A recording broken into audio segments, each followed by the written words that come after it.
बिस्मिल्लाहिर्रहमानिर्रहीम। अस्सलामुअलैकुम। BBC 11 headlines news studio से मैं हूँ सबा मुनीर।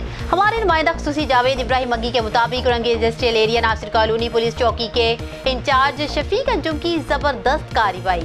बैनर सुबाई मोटरसाइकिल लिफ्टर्स गैंग के 2 कारिंदे रंगे हाथों गिरफ्तार कर लिए। गिरफ्तार मुलजिमान मोटरसाइकिल चोरी करने के बाद उनके पार्ट्स हब चौकी बलोचिस्तान में फरोख्त करते थे।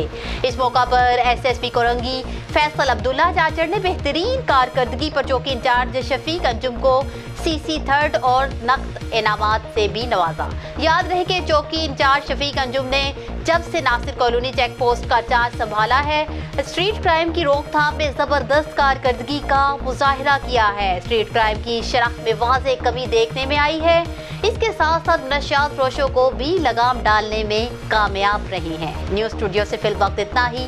मज़ीद तफसीलात और अपडेट्स के लिए देखते रहिए BBC 11 हेडलाइंस न्यूज़।